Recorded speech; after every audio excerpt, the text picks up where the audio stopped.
ইতিহাসের সব রেকর্ড ভেঙে বার্সেলোনার হয়ে সবচেয়ে কম বয়সে ডেবু করেছিলেন।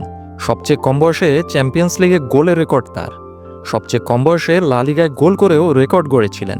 পরে আরেক বিস্ময়বালক লামিন ইয়ামাল সেই রেকর্ড নিজের করে নিয়েছেন। সেই আনসু ফাতি মেসির রেখে যাওয়া 10 নম্বর জার্সির ভার নিতে পারেননি। ফর্ম হারিয়ে এখন বার্সা থেকে বিদায় নিচ্ছেন। কয়েক সপ্তাহ ধরে জল্পনা কল্পনার পর তরুণ স্প্যানিশ স্ট্রাইকার ক্যাম্প নু ছেড়ে যাওয়ার জন্য এখন সবকিছু ঠিকঠাক। ট্রান্সফার মার্কেট বিশেষজ্ঞ ফ্যাব্রিজিও রোমানোর মতে এএস মোনাকো আনুষ্ঠানিকভাবে বার্সেলোনার ফরওয়ার্ড আনসু ফাতিকে আগামী মঙ্গলবার 1 জুলাই সাইনিং করার ঘোষণা দেবে। রেকর্ডের সাথে সাথে লামিন ইয়ামাল ফাতির রেখে যাওয়া 10 নম্বর জার্সিটাও এখন নিজের করে নিতে যাচ্ছেন।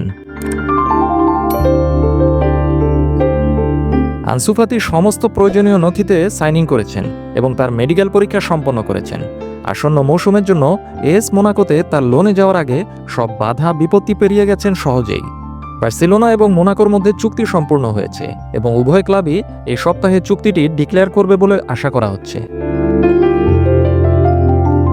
আনসু ফাতির বিদায় অবশ্যম্ভাবী ছিল, কারণ বর্তমান কোচ হ্যান্সি ফ্লিকের পরিকল্পনায় ছিলেন না আনসু ফাতি। দলে থাকলেও গেম টাইম পাচ্ছিলেন না, যা তার এই তরুণ বয়সের জন্য ছিল চরম হতাশার। তাই দল এবং নিজের ভালোর জন্য আনসু ফাতি ক্লাব ছেড়ে যেতে রাজি হয়েছেন।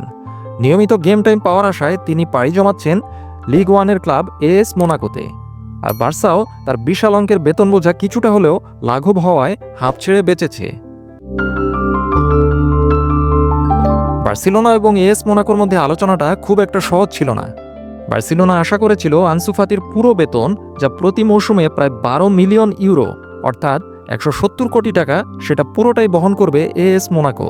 তবে মোনাকো তার বেতনের মাত্র 60% বহন করতে রাজি হয়েছে। বার্সেলোনা আনসু ফাতিকে তার বেতন কমাতে অনুরোধ করেছিল, কিন্তু সেই প্রচেষ্টা সফল হয়নি। আনসু ফাতি রাজি হননি। আনসু ফাতি এএস মোনাকোতে নিজের ছাপ রাখতে চান। চুক্তিতে 1 মৌসুমের জন্য আনসু ফাতি মোনাকোতে লোনে যাওয়ার বিধান থাকলেও চাইলে মোনাকো তাকে মাত্র 11 মিলিয়ন ইউরোতে স্থায়ীভাবে কিনে নিতে পারবে। আনসু ফাতি লিগ ওয়ানে তার ক্যারিয়ার পুনরুজ্জীবিত করার চেষ্টা করবেন। বার্সেলোনায় আনসু ফাতি একসময় উজ্জ্বল তরুণ প্রতিভাদের একজন হিসেবে নিজেকে তুলে ধরেছিলেন, কিন্তু তারকা হয়ে জ্বলজ্বল করার আগেই অকালে ঝরে পড়ে গেলেন আনসু ফাতি।